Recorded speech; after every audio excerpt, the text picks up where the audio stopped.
Hello, everyone, and welcome to the show. John here. Welcome to this program. This is where film meets music, industry updates, and the craft behind the scenes. This is your backstage pass to the art that you love. And how dramatic was that, right? A little too dramatic, if you ask me. But we're very happy to be here with you this morning. We're going to be talking about some comedies. I'm going to get started because we got a lot to cover today. I'm also going to go over some industry updates, behind the scenes stuff as well. So, for over a decade, the theatrical comedies have struggled to find consistent success at the box office. Back in the days, we had these comedies were huge, when Jim Carrey and Robin Williams and just so many other comedic actors, Eddie Murphy. Back in the days, I mean, God, his movies were the top, all these incredible comedy films. And but with studios shifting their focus to streaming platforms, funny films that once packed theaters have been reduced to algorithm driven content drops. But the upcoming reboot of The Naked Gun could be the film that flipped that script, to flip that script. It brings with it a legacy of outrageous slapstick, cult classic status, and a surprising yet exciting casting choice. So, we all know the original Naked Gun came from Police Squad with Leslie Nielsen. Those guys just hilarious. Really, really just silly. It was so silly. It's just hilarious. And Leslie Nielsen was the perfect guy. He was fantastic. And I saw the trailer, which I'm going to show in a little bit, for the Naked Gun, the new one with Liam Neeson. And I can't imagine. I mean, it's funny. Leslie Nielsen, Liam Neeson. It's kind of interesting. Names are sort of similar, and their acting styles are not similar, but they were both very serious actors. And it's kind of like what you need. You need a serious, like Jim Carrey couldn't play that because he already kind of did it with Ace Ventura, right? Where he was kind of silly, but he was very over the top, and you knew that he was over the top, and he did it on purpose, and he was brilliant doing it. Um, but you need someone who has a very serious career, you know, somebody like Leslie Nielsen, who was pretty much always serious. It was funny. I remember Leslie Nielsen was in this old film that my friend was watching, and he's watching it, waiting for the slapstick to come in. He's like, watch, he's gonna do something funny. And I'm like, no, bro, this was an old film. He was a serious dramatic actor here, but he kept the dramatic that he brought that dramatic feel to the part, and I think that's what really made it hilarious. And Liam Neeson did the same kind of thing. So like he stepped into this iconic role made famous by Leslie Nielsen. This combination of nostalgia and novelty has the potential to not only draw in older fans, but also introduce a new generation to the magic of watching a comedy unfold on the big screen together with a live audience. Remember that? You go to the theater and everybody's laughing. It's just like a really great time, and people yelling at the theater, yelling at the screen. It was just a lot of fun, especially films like Naked Gun. Now, yes, I know people are gonna say, "Well, it's just another reboot. It's just another reboot. Well, it's just another reboot." Well, I get it, and I know that, and the thing about reboots is that we get it. People are rebooting a lot of things. There's a lot of films that are coming up, and they're rebooted, and they're just being done again and again. But this reboot is fun because it takes it takes something that people did like, and it's making it and not disrespecting it. You see, that's the thing. Like a lot of times they will take something from the past. Snow White is a perfect example, right? I mean, this has been sort of like a legendary flop at this point, right? They took this iconic 70-year-old story, right, from Disney, and they decided tweak it to fit in the current state of what they thought is popular in society, which is not, you know. And they realized it. It failed miserably. I mean, it's one of the biggest flops in history. um so but if you take something and you embrace it and you treat it well, you will be successful in the film with the film that you bring in. So like the Naked Gun series was very successful because it was silly. It didn't take itself seriously. It wasn't trying to tell us a message. It wasn't trying to push in some narrative or push in some DEI stuff that just had to be shoved in because the studios had to shove in some stuff. No, it had Liam Neeson, Pamela Anderson, and that was like a great combination. And it really, when I saw it, I was like, oh yeah, she could totally fit that. Um, and she did a great job. She did a great job. So let's real quickly here. Let's check out. How do I do this? Nee, nee, nee, nee, nee, nee. So one of the wonderful things that we've been able to experience is the his brilliant acting skills. I mean, he's just a very, very brilliant actor, and because of that, it makes it even funnier to see him in this kind of situation. So let me share here. I don't know why they did this. They did a little changing of stuff here, but anyway, here we go. I'm assuming everybody can see that. Let's do some big screen there.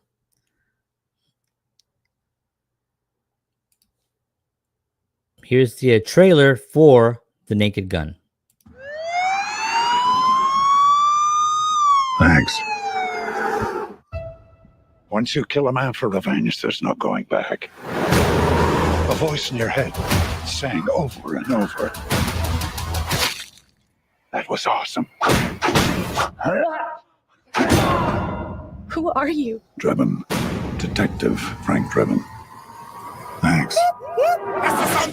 Police squad has always been the elite of the elite. Hi, Daddy. It's me, Frank Jr. Love you. Hey, Dad. Boy, do I miss you.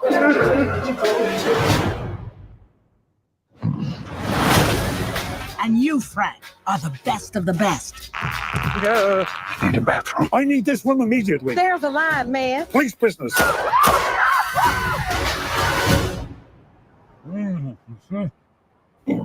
Oh, I'm gonna ruin another suit. Over here, Lieutenant. I think someone murdered my brother. Please, take a chair. Thank you. I'll find them. This is what I do. Says you served 20 years for man's laughter. You mean manslaughter? Must have been quite the joke. They're going to shut down police squad if you do not solve this case. Do this by the book. Show a little respect! Why? Who's gonna arrest me? Other cops? Yes. Is she serious? Is he serious? No. It seems Mr. Drebin might be more of a problem than we thought. I want you to keep an eye on him. This oven is disgusting.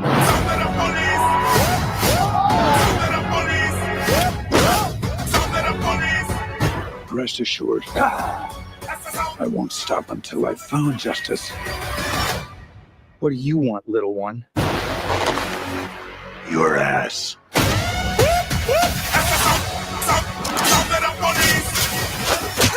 Nobody messes with police squad. We've upgraded your car with the most advanced crime-fighting tech. Drive forward 30 feet. Pretty smooth. Oh! This place is falling apart.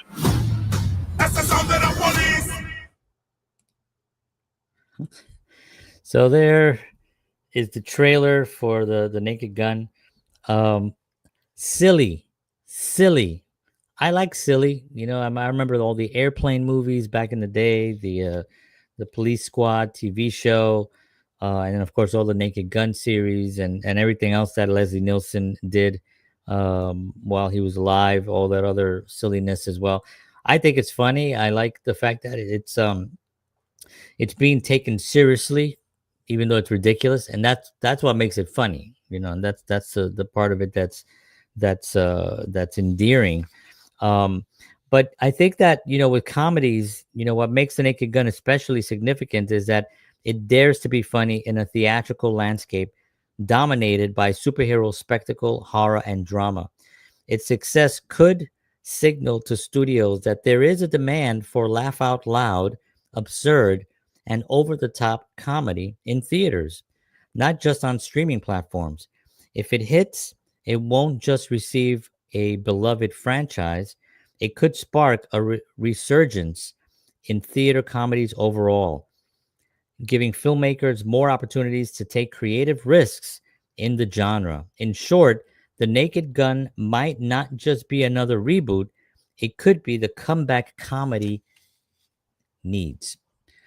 And I think it is. And it actually, this was something I was going to do last week or earlier this week, actually. So I'm doing it now because the show, actually, no, I was going to do it last week before it came out, but it came out and it's very successful. It actually did really well.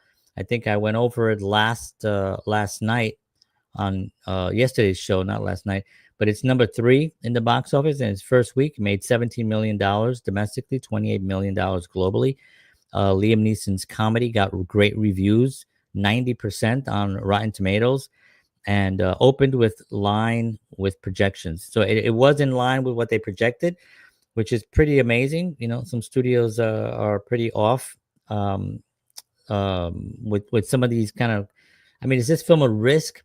It kind of is a risk because it's been long enough where people that are my age remember the original series. They remember, the one with Leslie Nielsen, but they also, and the young people may see it for the first time. So there is a bit of a risk there. People my age are going to be like, oh, here's a reboot again. But people also my age really like Liam Neeson. So that might be a thing. They also like Pamela Anderson. We remember, we have these people that we grew up with watching, right? So that's part of the thing, So if you get, let me see, I have some more stuff here that I want to go over. In a fake PSA mimicking Sarah McLachlan's Animal Rescue, Liam Neeson pleaded for endangered theatrical comedies. Every passing year, more comedies go unmade, unseen, and unquoted. The joke landed because the crisis is real, and The Naked Gun wants to be the cure. When was the last time that we heard a comedy come out where everybody was quoting it? I just don't remember. I remember, we had the Mel Brooks movies where people always quoted. There was the Eddie Murphy movies that people quoted. But really, in actuality, there was really not a lot of comedies. I think maybe Jim Carrey. Alrighty then. People were always saying that, right? And that was a huge, massive hit. Same thing with a lot of Jim Carrey films, just very quotable things. But in today's world, we really don't have anything that's really quotable in a comedic fashion, not really even in a dramatic fashion. Maybe I don't pay attention to those kinds of things, and maybe I'm just missing it. But I don't really remember anyone constantly saying something, like Al Pacino. How many Al Pacino quotes do we have, right? Say hello to my little friend. It's not, it's not personal. It's business, things like that. You hear ooh, ah, you hear all these things. And it was classic. It was like, why do we remember these lines? It's because they were really good. They engaged with the audience. The audience was so intrigued by the characters and by the dialogue that they remembered it even leaving the theaters. It wasn't streaming or anything. and we keep these things in our minds, and so it's not happening, and in comedies even less. So this is going to be great, and I'm really looking forward to the future and see what doors this opens up. We need Hollywood to be successful. I know that a lot of people don't like Hollywood. They don't want to play with Hollywood. They don't want to be part of Hollywood. Um, and I get it, because it is very, very frustrating. At the same time, Hollywood is our history. Hollywood is a nostalgic place where the history of filmmaking was born. I mean, real filmmaking. Right now, I'm talking about the original, like New Jersey will claim one thing, and other places will claim. But I'm talking about where films really started getting into big budgeted theatrical releases. It was Hollywood, and the problem is that it's not Hollywood. It became commerce. There are a couple of people that are there that are only thinking with commerce and sales. It kind of makes sense. That's what they have to do to survive. Those studios are massive, and unfortunately, a lot of those studios now are not even being used. So I don't even know what they're doing with all that space. I heard someone say that there was about 60% of the studios in one of those major studios, I won't name which one, was empty. The studio lots were completely empty, when at one time they were just bustling with action and with production going on. So it's a problem, but instead of trying to fight against them, how can we help Hollywood really start telling important stories, narratives that are original? The 10 films, I just did this yesterday when I went over the top 10 films. Listen to this. The Fantastic Four, right? A remake, not a remake, but it's a sequel. The Bad Guys 2, the Naked Gun series, Superman, Jurassic World, F1 the movie, I Know What You Did Last Summer, Smurfs, How to Train Your Dragon. So only the number 6 was Together, the film Together, and number 7, F1 the movie.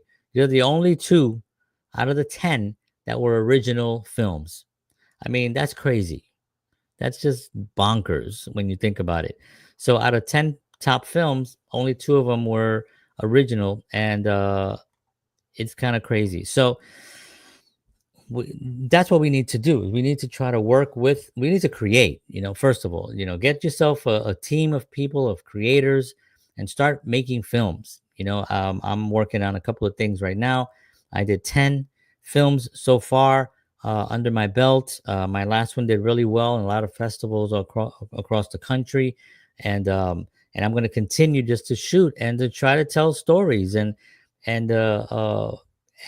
see if a story piques somebody's interest. I have also a whole bunch of concepts and film ideas and plots and one-liners that I write down, because I think this one line might fit in a film somewhere. So I do a lot of writing and a lot of creating, and that's what we have to do as filmmakers. We have to create film, create stories, tell stories. A singer sings, right? A singer sings, a dancer dances, a filmmaker makes films, and that's how we make it happen. A couple of other stories here. The stakes are high. It's been years since a pure comedy has crossed $100 million domestically. Producer Seth MacFarlane says getting studios to greenlight comedies is 1,000% harder now, including for him, whose Ted, that film, grossed $550 million worldwide.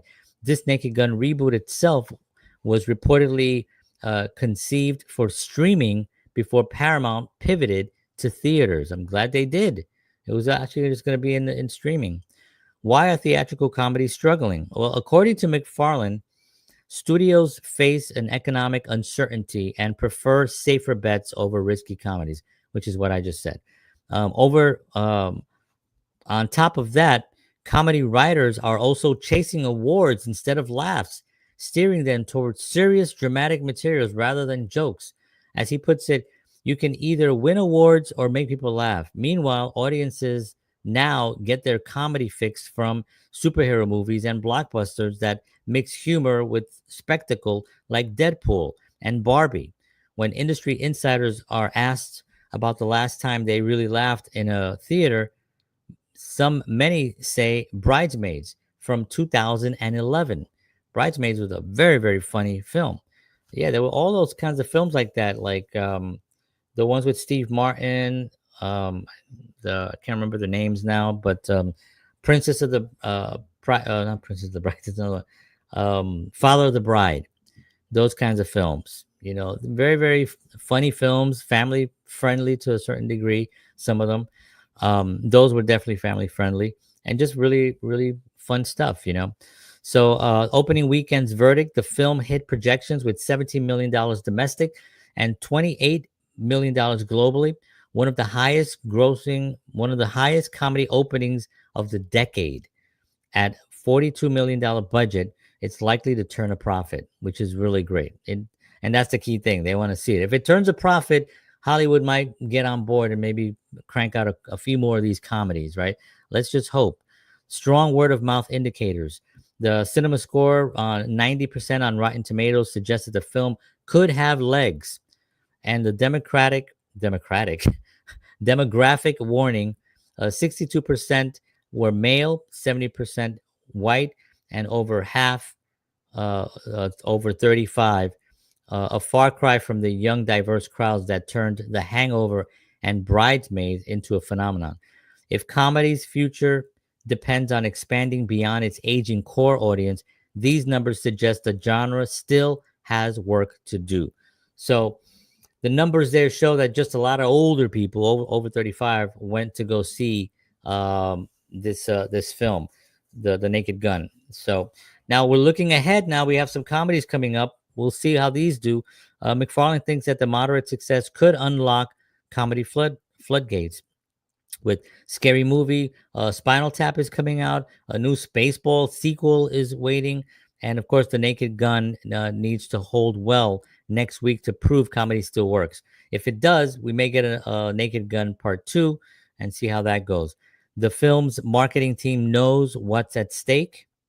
They literally created savecomedy.org, which is an actual thing, savecomedy.org, which redirects to the Naked Gun showtimes.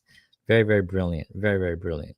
All right. So as we can see, there is some hope there in comedy films. There is some hope for us to, if you write comedies, I haven't written that many comedies. They're more, there is comedic elements in the films, but they're not straight out comedies. And I think that's part of something that I'd love to do. Well, that's not true. I did write a comedy. Anyway, I did 10, and I'll start looking at that a little bit more with the people that I work with and see if we can come up with something, that's straight out comedy. It's been so long that you forget how to even write. What's a real, it's got to be silly. We're looking at sitcoms mainly for comedy and whatever's streaming. And writing a comedy for the big screen, I kind of I kind of forgot what that was like. It's interesting. So, but we all have to get on board, and I think it's important as filmmakers that we see what's happening in the industry and that we take the time to educate ourselves not only on the genres that are popular, but also on what the system is doing, what the Hollywood system or all the other production companies are doing as far as what are they cranking out. What are they looking for? Because then you can kind of go in and kind of bring your flavor to it and say, I can do this, I can do that, and be part of this growth, because it is growing and it's going to get bigger. People are saying, well, Hollywood is just not making good films. Well, it's not true. It's not just Hollywood. There's production companies all over the world, in America, in Canada, Mexico, here in Nashville, where I am. There's productions happening here. Atlanta is only a few hours away from me. There's a lot of productions going on in Atlanta. A lot of productions. The incentives are getting better. California now had that $750 million incentive, which they didn't have for a very long time, because California was run by not smart people, and it ruined a lot of that. And they moved. Film companies moved. They're shooting their films somewhere else where they're making some money, and they're getting an opportunity to get out there and actually get some rebates and get some incentives and stuff. New York City is great. Nashville, Tennessee is fantastic. Atlanta is fantastic. So they're not going to stay in California where they're just being squeezed. Now they just approved $750 million. Is it too little, too late? It might be for some productions, depending on the cost, but at least it's a start and it's going in the right direction. So that's a good thing. So we keep up with it. Keep up with it. Figure out how you can, launch something. Make your films. Grab your iPhone. You can make a film on an iPhone. You can make your film on a laptop, and or a simple software program that's generally you can get them for free. And for pretty much free, you can actually tell a story, and that story is good enough, quality enough that it'll get into festivals if it's something that's really that you did well on it, and you just never know. So get out there and make your film. And for all filmmakers that are actual filmmakers out there, make more, learn more, educate others, do whatever you can, and let's expand this together. All right, friends, thank you so much for tuning in this morning. I appreciate you as always. I will see you tomorrow morning, 7 o'clock in the morning here in Nashville Central, 7 a.m. Central Time. And have a wonderful day. God bless you all. Take care of yourselves. And as always, peace.